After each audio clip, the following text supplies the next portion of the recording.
Hello there and welcome. Before we dive into the heart of tonight's journey, I want you to settle in. Maybe you're lying down already, tucked under the covers, or maybe you've got a cup of tea on the bedside table. Either way, this is your time to drift into a different world, or rather, many worlds that have already vanished. History has a strange way of sticking around. We all know the famous names: Egypt, Rome, Greece, maybe even the Mongols if you paid attention in school. These are the civilizations that get all the spotlight, like the popular kids in class who always got picked first for dodgeball. But what about the others? The empires that rose up, built cities, invented clever things, traded across seas and deserts, and then, one day, poof, they were gone, vanished.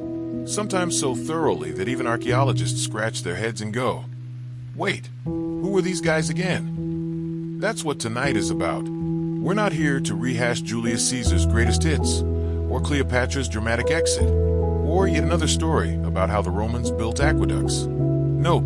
Tonight, we're wandering down the quiet hallways of history, the ones where the lights flicker, the signs are faded, and the names on the doors are hard to pronounce. The forgotten empires, the lost kingdoms, the civilizations that disappeared without leaving us a neat little note. Now, don't worry. I'm not here to overwhelm you with dusty academic details or long lists of kings with names that sound like someone sneezed. This is bedtime history. Think of it as a soft, meandering walk through the ruins of time. We'll pause here and there, peek at some ruins, maybe laugh at how people in the past thought bathing once a month was a good idea, and then we'll move on, gently, without rushing. So let's start with a simple question. Why do civilizations vanish? You might think there's always some big, dramatic reason, like a meteor crashing into the capital city, or an army marching in and knocking down the palace. Sometimes, sure, that's the case. But most of the time, it's not one single thing. It's a mix of problems stacking up. Imagine a Jenga tower wobbling on a Friday night. You pull out one piece, maybe it's a drought. Another piece, a war.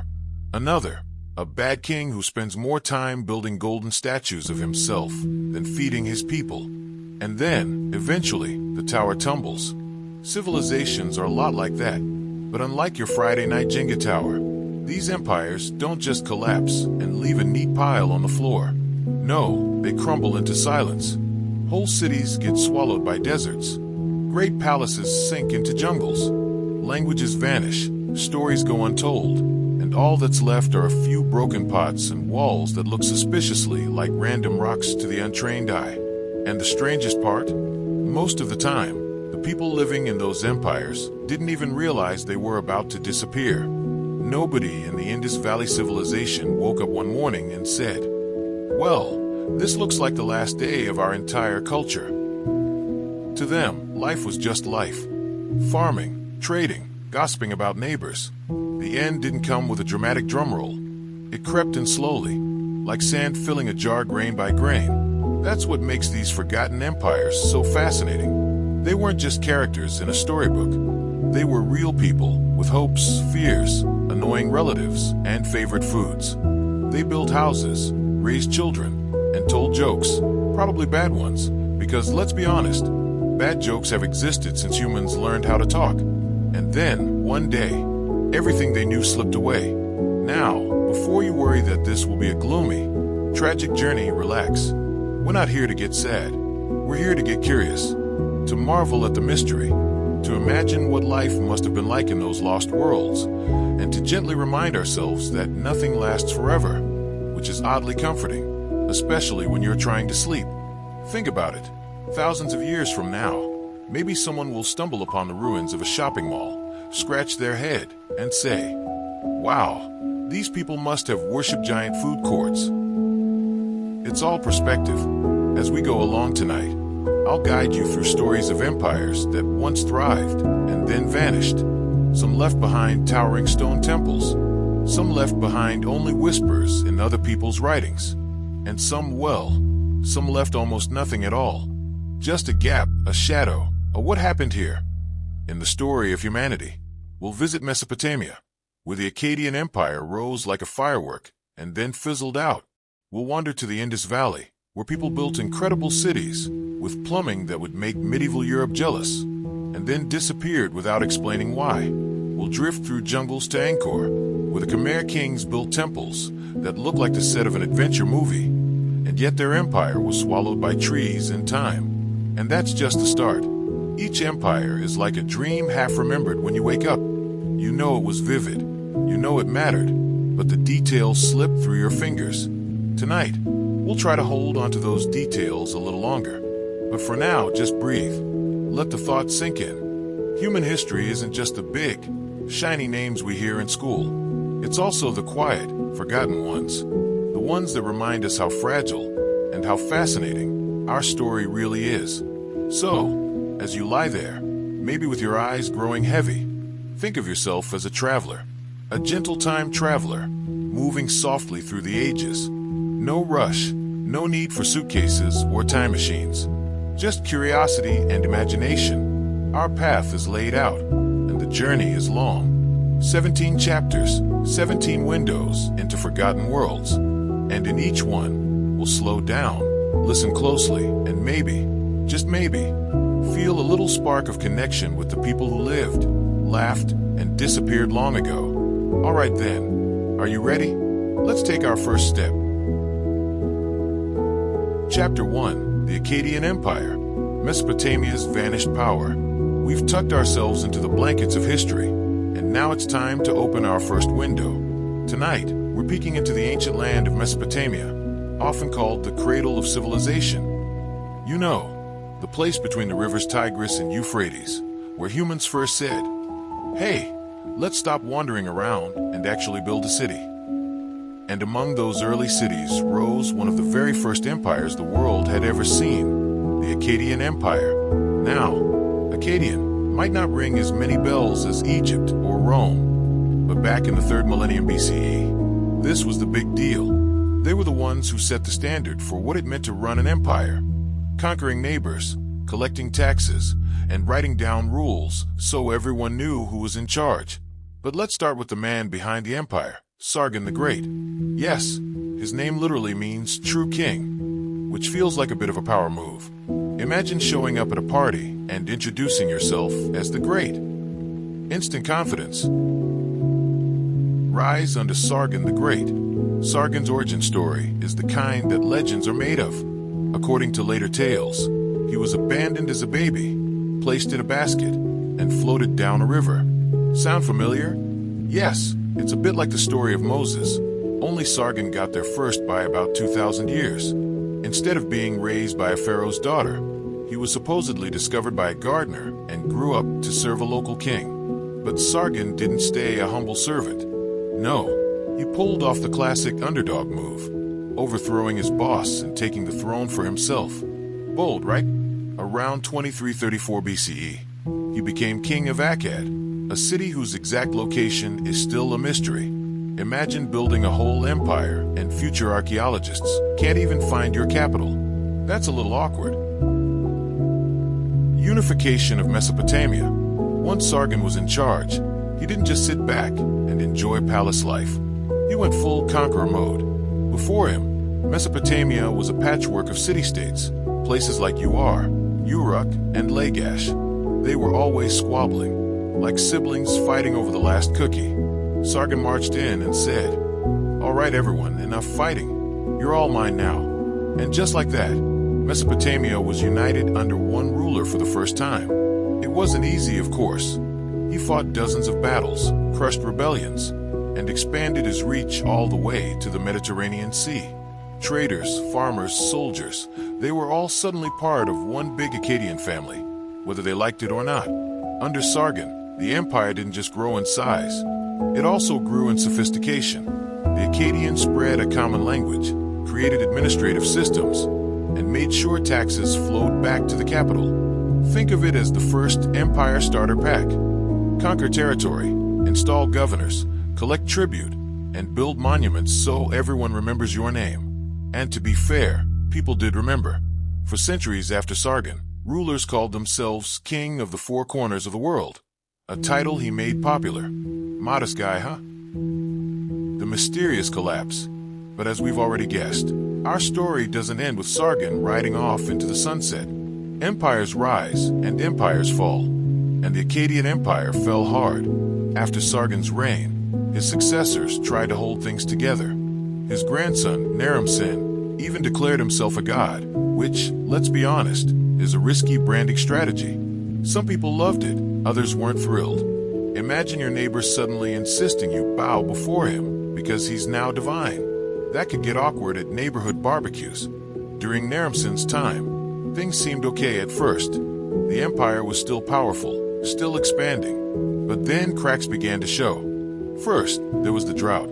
Scientists studying ancient Mesopotamian soil found signs of a massive, long-lasting drought around this time. Crops failed, rivers shrank, people got hungry, and hungry people are rarely happy subjects. Then came the rebellions. City-states that had once been forced under Akkadian control saw their chance. They rose up, shaking off the empire's grip. One rebellion after another chipped away at the foundation Sargon had built. And finally, the Gudians arrived. Who were the Gudians? Well, that's part of the mystery. They were a mountain people from the Zagros region, and Akkadian records describe them as rough, uncivilized, and hard to fight. Kind of like the barbarians at the gates story that Rome would later experience. The Gudians swept in, defeated the Akkadians, and basically said, "This is ours now." Within a century or so of Sargon's rise, the great Akkadian Empire had collapsed. Just like that. A drought, some rebellions, a few invasions, and the world's first empire was gone. What remains, and what disappeared? So, what's left of the Akkadians today? Honestly, not much. Their capital city, Akkad, is still lost. Archaeologists have dug all over Mesopotamia, but haven't found it yet. It's like the city is playing an eternal game of hide and seek.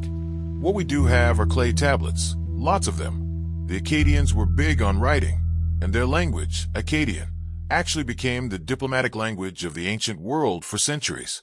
Even after the empire vanished, scribes kept using Akkadian for treaties, letters, and literature. So in a way, their words lasted longer than their empire. We also have some pretty dramatic stories carved into stone. There's the Curse of Akkad, a poem that blames the empire's fall on the gods, punishing Naram-Sin for his arrogance. Basically, the gods were not fans of him calling himself divine. The story paints him as the ultimate example of hubris, pride before the fall. But aside from texts and a few monuments, most of the Akkadian world disappeared back into the dust. No shining capital, no pyramids towering over the desert, just echoes.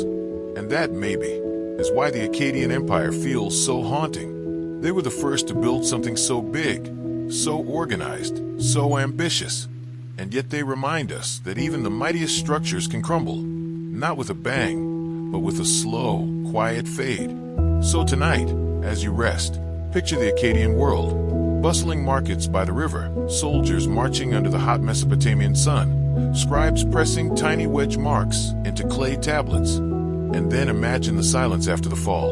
Cities empty, fields dry, and winds carrying away the voices of a forgotten empire. It's both eerie and strangely peaceful, isn't it? All right, traveler, that was our first stop, the Akkadian Empire, Mesopotamia's vanished power. Next, we'll journey east, to another land of mysteries and drains. Yes, drains, in the Indus Valley.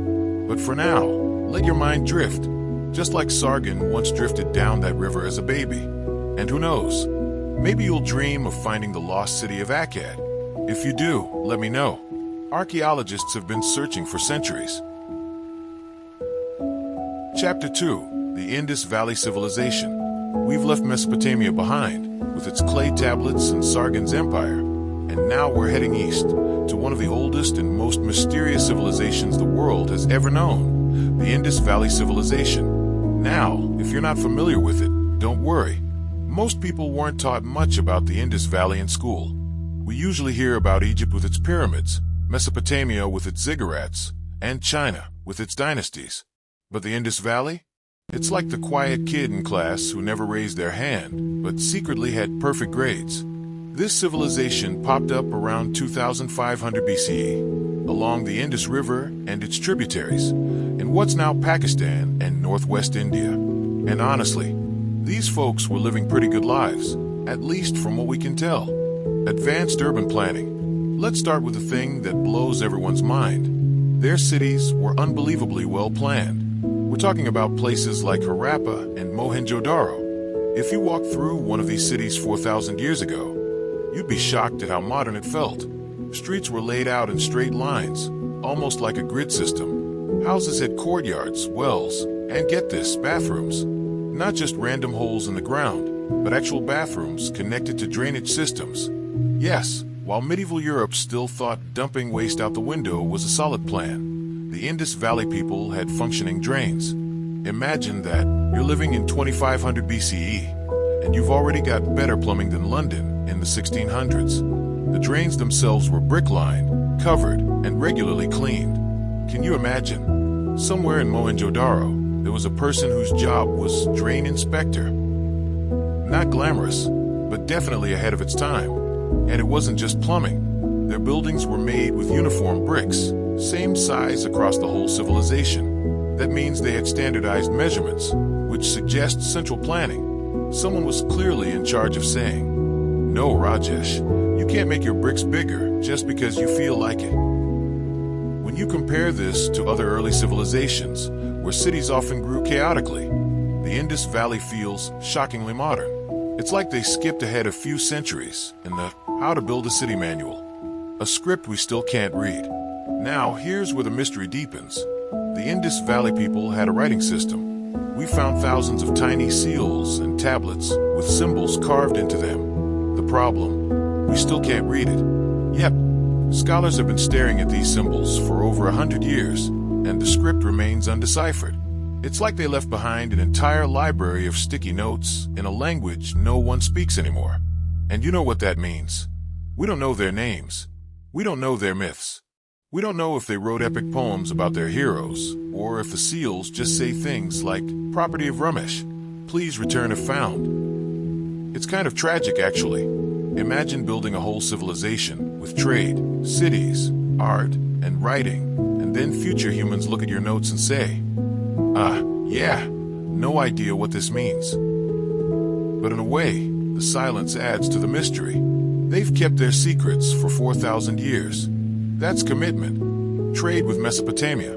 Even though their script is a mystery, we do know the Indus Valley people were excellent traders. Archaeologists have found Indus seals as far away as Mesopotamia, which means they were doing some serious long-distance business. Picture it. A caravan of traders moving across deserts and mountains, carrying beads, cotton, pottery, maybe even exotic spices. In exchange, they probably brought back metals, wool, and other goods from Mesopotamia. The Mesopotamians even wrote about trade with a place they called Maluha, which many scholars believe was the Indus Valley.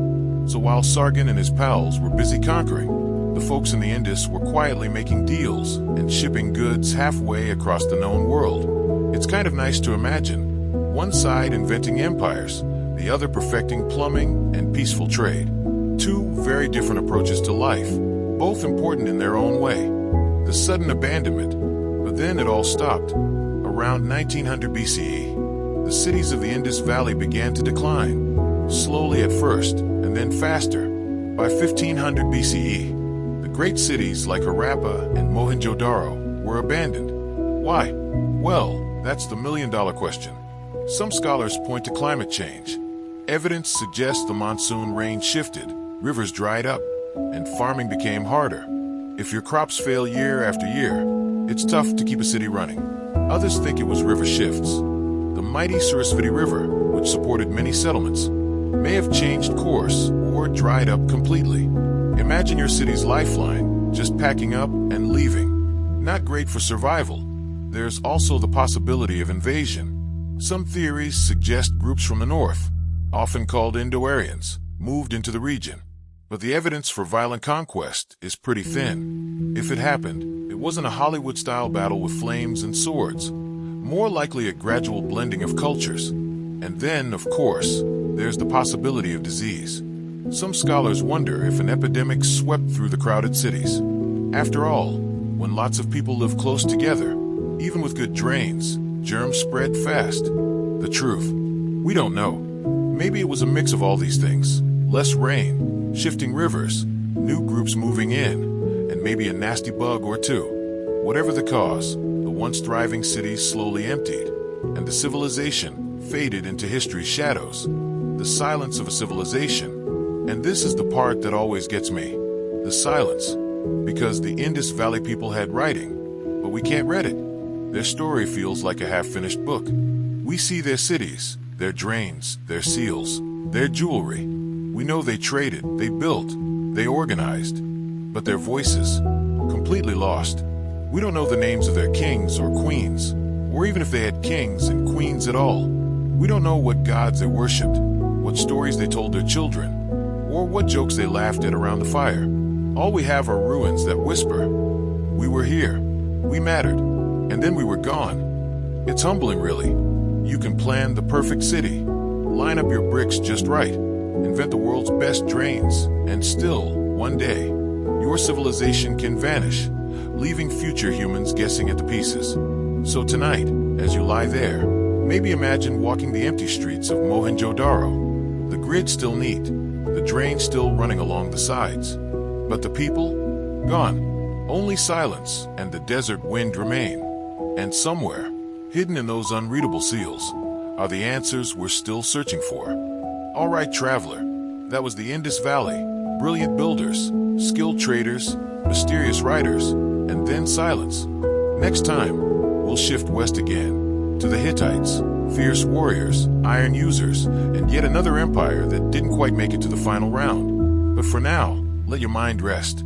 The drains of Mohenjo-Daro will keep running in your dreams. Chapter 3. The Hittite Empire.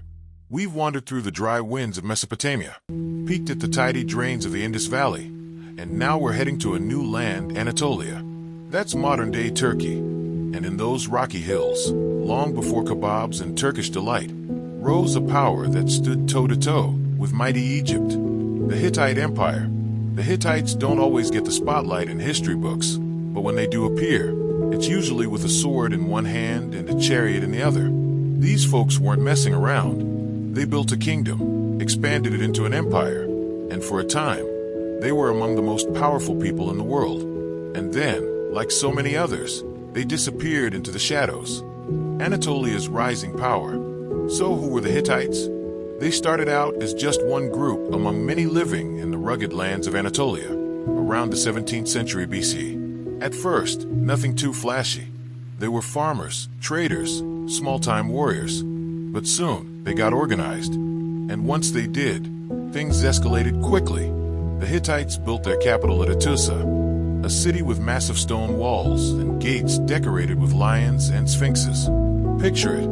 A fortress city surrounded by forests, cliffs, and mountains. It looked impressive enough to scare away anyone who thought about attacking. From Hattusa, the Hittites began expanding. They weren't just satisfied with local power. They wanted the big stage, and they got it. By the 14th century BCE, they controlled most of Anatolia, parts of Syria, and even reached down toward Mesopotamia. Their empire stretched far, and their influence even farther. At their peak, the Hittites became direct rivals to Egypt, which tells you just how strong they were. Egypt, with its pyramids and pharaohs, wasn't exactly easy competition. Yet the Hittites managed to stand their ground. Masters of chariot warfare. One of the secrets to their success? Chariots. The Hittites were masters of chariot warfare. Now, lots of ancient armies had chariots, but the Hittites made some clever adjustments. Instead of putting 2 warriors on a chariot, usually a driver and an archer, they managed to fit 3. A driver, a shield bearer, and a fighter. More manpower, more stability, more arrows flying at the enemy. Imagine you're on the battlefield. You see a line of Hittite chariots thundering toward you, dust rising, wheels rattling, warriors shouting. Not exactly a comforting sight. The Hittites weren't just scary with chariots. They were also among the first people to make serious use of iron. Now, this wasn't full-blown Iron Age yet, but they were experimenting earlier than most. And iron weapons had an edge, literally, over bronze ones. Harder, sharper, deadlier. Some historians argue that their early work with iron gave the Hittites a military advantage. Others think it was still too rare to matter much at first. Either way, the legend of Hittites with iron swords stuck, and later cultures remembered them as pioneers in the craft of stronger metal. The clash with Egypt. The Hittites didn't just sit around Anatolia, flexing their muscles. They wanted control of Syria, and Egypt wanted the same. You can see where this is going. In 1274 BCE, the two giants clashed at the Battle of Kadesh. On one side, Pharaoh Ramesses II, Ramesses the Great, decked out in all his royal glory. On the other, the Hittite king Muwatalli II, leading an army of chariots and infantry. The battle was massive, one of the largest chariot battles in history. Picture thousands of chariots zooming around, wheels squeaking, dust flying, soldiers yelling, horses panicking. Honestly, it probably looked more chaotic than epic. Who won? Well, that depends on who you ask. Egyptian records say Ramesses was the hero who single-handedly turned the tide of battle. Hittite records? Let's just say they had a slightly different version. In reality, it was probably a draw. Neither side crushed the other, and both eventually decided to sign what is often considered the world's first peace treaty. That's right, the Hittites and Egyptians, tired of fighting, put it in writing. Let's not kill each other anymore. Copies of that treaty still exist, which is pretty cool. You can actually see one hanging at the United Nations headquarters today as a symbol of diplomacy. Imagine that, the Hittites, long gone, still hanging out in New York City. The sudden collapse. But here's the twist. Less than a century after standing toe-to-toe with Egypt, the mighty Hittite Empire collapsed. And not just them. Around 1200 BCE, the entire region went through chaos, something historians call the Bronze Age collapse. Civilizations that had stood for centuries suddenly crumbled. The Mycenaeans in Greece, the city-states along the coast, even Egypt struggled. Trade routes broke down, cities were destroyed, populations shifted. It was like the ancient world hit a reset button. For the Hittites, the collapse was devastating. Hattusa, their great capital, was burned and abandoned. Their empire fractured into smaller states, and those too eventually faded. Within a generation or two, the Hittite superpower was gone. What caused it? Nobody knows for sure. Probably a mix of factors: droughts, famines, invasions by mysterious sea peoples, internal rebellions, maybe even earthquakes. It was a perfect storm of bad luck. One day, you're signing peace treaties with Egypt. The next, your capital is in flames, and your people are scattered. What remains? So what's left of the Hittites today? Fragments, stone carvings, clay tablets, ruins of Hattusa with its giant gates, records of treaties, battles, and kings. Enough for us to piece together the story, but not enough to bring it fully to life. For centuries, nobody even knew the Hittites existed. Their names survived in the Bible, but people thought that was just a story. It wasn't until the 19th century that archaeologists digging in Turkey stumbled on the ruins of Hattusa and realized, wait a second, these guys were real. And not just real, they were once one of the great powers of the world. It's wild to think about. An empire that rivaled Egypt and shaped history, reduced to a footnote until someone dug them up again. A whisper in the dust. So tonight, as you close your eyes, imagine the streets of Hattusa. Towering walls, bustling markets, warriors polishing iron blades. Imagine the thunder of chariots, the clash at Kadesh, the pride of kings who thought their empire would last forever. And then the silence. Empty gates, burnt palaces, broken tablets scattered in the dirt. The Hittites remind us that even the strongest empires can vanish, leaving behind only whispers in stone and myth. All right, traveler, that was the Hittite Empire. Fierce charioteers, iron pioneers, rivals of Egypt, and then a sudden fall. Next, we'll follow the Nile south to meet the Kingdom of Kush, rulers who once turned the tables and conquered Egypt itself. But for now, rest easy. The lions of Hattusa will guard your dreams. Chapter 4. The Kingdom of Kush, Nubian Pharaohs of Egypt.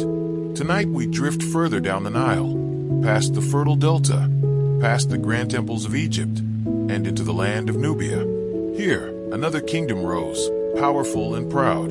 A kingdom that didn't just trade with Egypt or fight Egypt, but at one point actually ruled Egypt. This was the kingdom of Kush. The Kushites lived in what is now Sudan, along the southern stretch of the Nile. For centuries, they were Egypt's neighbors, sometimes friends, sometimes enemies, sometimes both at the same time. If history were a family drama, Egypt would be the flashy older sibling always hogging the spotlight, while Kush would be the determined younger sibling, the one who quietly works hard, builds their own style, and eventually surprises everyone by taking the big role. The rise of Kush. Kush first emerged as a power after Egypt's own glory days were beginning to fade. The Egyptians had long valued Nubia for its gold mines, ivory, and other riches. To the Egyptians, Nubia was like a treasure chest waiting to be tapped. They even called it Taseti, the land of the bow, because Nubian archers were famously skilled. But Kush wasn't just some side note in Egypt's story. Over time, the people of Kush built their own strong state, centered around cities like Napata and later Meroe. They adopted some Egyptian traditions, gods, temples, even writing, but gave them a Kushite flavor. Their art, their language, their way of ruling all carried a distinctive southern style. And then came the twist. The Kushites didn't just copy Egypt. They conquered Egypt. The Nubian pharaohs. Yes, you heard that right. Around the 8th century BCE, a Kushite king named Pi marched north with his armies. Egypt at the time was divided and weak, ruled by competing pharaohs who couldn't get along. Pi took advantage of the chaos, swept into the Nile Valley, and declared himself Pharaoh of Egypt. This began the 25th dynasty of Egypt, also known as the Kushite dynasty. For nearly a century, Kushite kings ruled as pharaohs. They wore the crowns, built the temples, and presented themselves as restorers of Egypt's greatness. One famous ruler was Taharqa, who expanded his power, built monuments, and appears in the Bible as the king who opposed the Assyrians. In Egyptian art, these Kushite pharaohs are easy to spot. They often had fuller features, curly hair, and a sense of style that was distinctly Nubian. Imagine that, for centuries, Egypt overshadowed Nubia, treating it like a backyard. Then one day, Nubia turned around, marched north, and said, "Actually, we're in charge now." Talk about a role reversal. Pyramids of Kush. Now, when you think of pyramids, you probably picture the Great Pyramid at Giza. Massive, towering, postcard perfect. But did you know the Kushites built even more pyramids than Egypt? It's true. In places like Meroe, there are whole fields of small pyramids, dozens of them clustered together. They're not as huge as the Egyptian ones, more like cozy, steep-sided versions, but there are a lot of them. In fact, Sudan has more pyramids than Egypt does today. Each pyramid marked the burial site of a Kushite king, queen, or noble. Step inside, and you'd find colorful wall paintings showing scenes of the afterlife, a mix of Egyptian gods and Nubian traditions. They're beautiful, though sadly many were looted centuries ago. Still, the sight of so many pyramids rising from the desert sands is unforgettable. So while Egypt gets all the pyramid fame, Kush quietly holds the pyramid record. Size isn't everything, after all. Decline of Kush. Of course, as we've seen with so many empires, power doesn't last forever. The Kushite pharaohs eventually lost Egypt to the Assyrians, who marched in with terrifying armies and forced the Kushites back south. But Kush didn't collapse right away. In fact, they built a new capital at Meroe, further south along the Nile. There, they thrived for centuries, becoming a center of trade and culture. They smelted iron on a massive scale, earning the nickname, the Birmingham of Africa, if Birmingham had existed back then. Meroe was famous for its unique art, writing system, and industries. But even this golden age couldn't last. By the 4th century CE, Kush was squeezed by new powers, the Romans in the north, desert nomads, and shifting trade routes that moved wealth elsewhere. Slowly, the once great kingdom faded, leaving behind pyramids and ruins that the desert eventually claimed. Forgotten in history. And here's the sad part. Despite ruling Egypt, despite building hundreds of pyramids, despite thriving for over 1,000 years, the kingdom of Kush is largely forgotten in mainstream history. When people think of the Nile, they think Egypt, not Nubia. School textbooks often skip over Kush completely, as if history south of the First Cataract didn't exist.